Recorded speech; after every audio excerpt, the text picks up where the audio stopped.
Salut la compagnie, je suis de retour pour vous embêter un mercredi, et oui le mercredi aussi je vous le rappelle, pour vous faire une vidéo spoiler, et oui parce que qui dit vidéo du mercredi dit vidéo spoiler. Et du coup aujourd'hui vous l'avez vu dans le titre, vous l'avez vu dans la miniature, il s'agit du premier tome de l'épouvanteur, l'apprenti épouvanteur de Joseph Delaunay aux éditions Bayard Jeunesse. Alors c'est parti, je dégaine tout de suite mon petit cahier spécial spoiler. Et puis on va vous remettre tout ça en mémoire, on va vous raconter tout ça. Bon, je sais que je m'y prends un petit peu tard, c'est pas comme si c'était sorti il y a plus de 10 ans, si je dis pas de bêtises. Voilà, c'est ça. C'est pas comme si c'était sorti il y a plus de 10 ans, c'est pas vrai. Mais bon, qui sait, ça pourrait servir à quelqu'un dans 10 ans. Notre histoire commence avec Thomas Ward. Il est le 7e fils d'un 7e fils et c'est pour cela que ses parents vont lui proposer, on va dire, mais c'est pas comme s'il avait vraiment le choix, d'être épouvanteur. Après avoir rencontré l'épouvanteur John Gregory, il va devoir subir une épreuve pour voir s'il est vraiment prêt à être épouvanteur. Et cette épreuve consiste à survivre sans s'enfuir en courant dans une maison hantée, littéralement, avec un spectre. Cette même nuit, il va devoir se rendre à la cave et enfin, il aura réussi son épreuve. Tom réussit l'épreuve. Et qui découvre-t-il à la cave? Son épouvanteur. En fait, il s'agissait de l'ancienne maison de ce dernier et il a vécu une enfance très difficile car son père ne le croyait pas quand il disait qu'il voyait des choses. Et oui. Puisque le John Gregory est un épouvanteur, on en déduit donc qu'il a 6 frères. Au moins. On apprend que 2 de ses frères seulement sont encore en vie. Un serrurier, avec qui il a l'air d'avoir de bonnes relations, qui lui a d'ailleurs créé une clé spécial qui est un petit peu passe-partout et qui ouvre un petit peu toutes les portes. Et un autre frère, un prêtre qui le déteste au plus haut point et qui estime que sa profession est anti-religieuse un petit peu. Et du coup, bah voilà, forcément ça ne matche pas. On apprend aussi par la suite que l'épouvanteur lui-même a été prêtre avant de devenir épouvanteur. En arrivant à Chipenden, là où se trouve la maison de l'épouvanteur et où il va être accueilli pour les années à venir en tant qu'apprenti de l'épouvanteur, il découvre que c'est un gobelin qu'il s'occupe de faire le ménage, de faire la cuisine et surtout, principalement, de garder un petit peu la forteresse de l'épouvanteur qui contient notamment des fosses à sorcières, vivantes ou pas, des fosses à gobelins, un potager d'herbes médicinales et d'herbes pouvant aider à vaincre les créatures obscures et tout.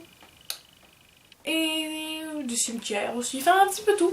Et on sait notamment que il n'y a qu'un seul jardin qui est vraiment sécuritaire et les autres il vaut mieux pas y aller après la tombée de la nuit, et d'autres où il ne faut même pas aller du tout, pour l'instant en tout cas. Alors que l'épouvanteur avait envoyé Tom pour faire des courses au village, lorsqu'il revient, il va se faire aider par Alice, une jeune fille plutôt, et il va lui promettre en échange d'exaucer, pas un de ses souhaits, mais quand elle aurait besoin de quelque chose, de tenir promesse et de faire ce quelque chose, quel que soit le quelque chose. Oui, je sais, c'est bizarre, ça n'a pas grand sens. Et il va devoir lui dire oui, alors que pourtant l'épouvanteur lui avait dit de se méfier aux jeunes filles aux chaussures pointues, ce qui était évidemment le cas d'Alice.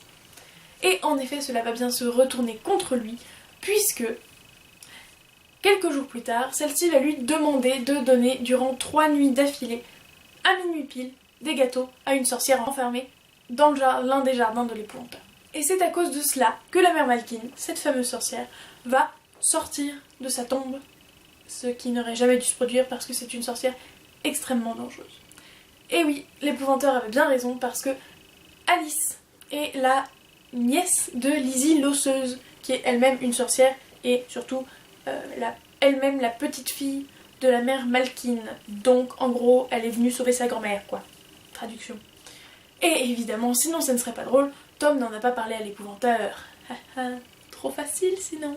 Ainsi, Tom va se retrouver seul face à la mère Malkin, car l'épouvanteur, à cause de Lizzie l'osseuse justement, a été envoyé dans un village éloigné pour affronter lui-même un danger énorme, puisque c'est un piège, donc forcément, il n'a pas été demandé pour ce qu'il va affronter.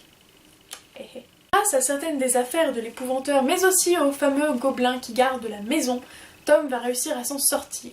Et si le gobelin l'a aidé, c'est parce qu'il lui a promis un dimanche de liberté tous les mois. ce qui va s'avérer être un petit peu trop gros, puisque quand l'épouvanteur va enfin rentrer, quelque peu blessé mais va rentrer quand même, Tom va lui apprendre ce qu'il a fait, un peu trop tard certes, et celui-ci va lui répondre que un dimanche par mois, c'était trop, un dimanche par année, ça aurait suffi, et pour le gobelin, et pour l'épouvanteur. Mais il va aussi apprendre à ce moment-là qu'il a fait une erreur en tuant la mère Malkin, puisque ça va la rendre encore plus forte, et qu'elle va ainsi pouvoir prendre possession d'un autre corps, ce qui est problématique puisqu'on ne peut pas visuellement se rendre compte qu'un corps est possédé, il faut s'attarder sur certains détails. Lorsque Lizzie l'osseuse va se rendre compte que Tom a tué la mère Malkin, mais il a aussi libéré un enfant prisonnier chez elle, elle va décider de le kidnapper et va carrément le jeter dans une fosse. Tout ça dans l'objectif de récupérer ses os, car celle-ci pratique la magie des os et du coup elle va attendre minuit pour récupérer ses os afin qu'ils aient plus de puissance. Au passage, il apprend que les précédents apprentis de l'épouvanteur n'ont pas tous bien fini puisque lorsque certains se sont débinés, d'autres sont carrément morts. Grâce à Alice, il arrivera à s'en sortir car elle le sauvera in extremis. Alors qu'il avait quelques doutes jusque-là, il décide finalement d'être épouvanteur, il le choisit cette fois-ci. Certes, c'est un petit peu dû parce que sa mère le forçait, mais aussi parce qu'il a appris, grâce à une lettre de sa mère à l'épouvanteur alors qu'il venait à peine de naître, qu'il a tout autant de force parce qu'il est le 7e fils d'un 7e fils que parce que c'est le fils de sa mère. On ne sait pas trop pourquoi, mais en tout cas, on sait que sa mère est particulière.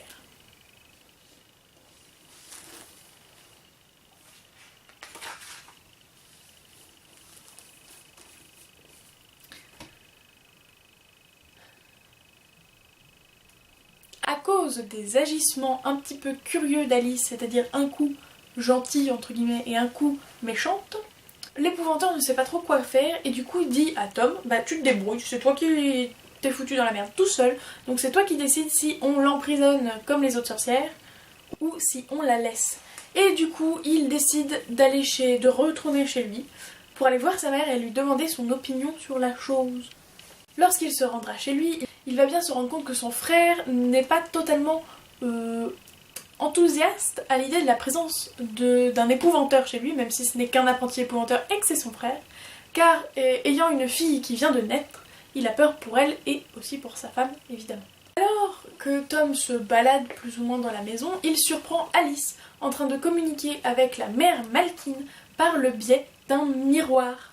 Et c'est là qu'il se met fortement à mettre en doute la gentillesse d'Alice. Au final, celle-ci va lui dire que c'est la mère Malkin qui cherchait à la posséder et à la contrôler par le biais de ce miroir et qu'en explosant le miroir, Tom a sauvé Alice. Au final, on comprend que la mère Malkin est sur les lieux de la ferme des parents de Tom et elle va prendre possession du charcutier et vouloir tuer le frère de Tom, Jack plutôt, et la fille de Jack. Sauf que grâce à nouveau à une intervention in extremis d'Alice, celle-ci va sauver tout le monde.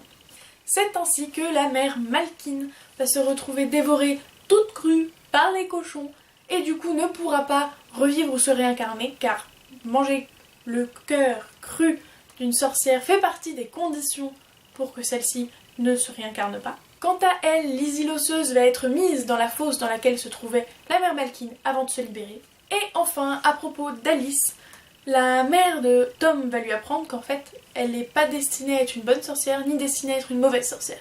Elle sera toujours en train de se balancer entre les deux.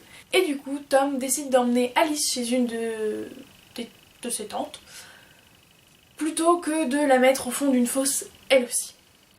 Durant le trajet vers la maison de la tante d'Alice, il va aussi apprendre que Lizzie l'osseuse s'est beaucoup servi du sang d'Alice dans sa jeunesse pour faire de la magie. Et c'est sur ces informations fort charmantes que va finir ce spoiler du tome 1 de l'épouvanteur. J'espère que ça vous a plu, comme d'habitude que ça vous a été utile surtout parce que j'aimerais bien que ça soit utile à quelqu'un au moins. J'aimerais bien que vous me disiez ce que vous êtes en train de lire parce que je me doute bien que ce n'est pas forcément le 2e tome de l'épouvanteur. Donc voilà, informez-moi. Je vous fais de gros bisous, je vous dis bonne journée, bonne nuit, bonne semaine, bon week-end. Et puis bonnes vacances, si vous regardez ça pendant des vacances, je sais pas. Et il ne me reste plus qu'à vous dire ciao. Après avoir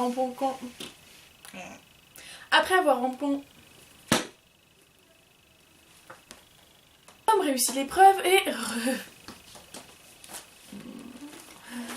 À cause des agissements... Quant à elle, Lizzie l'osseuse va être mise dans la fosse dans laquelle elle-même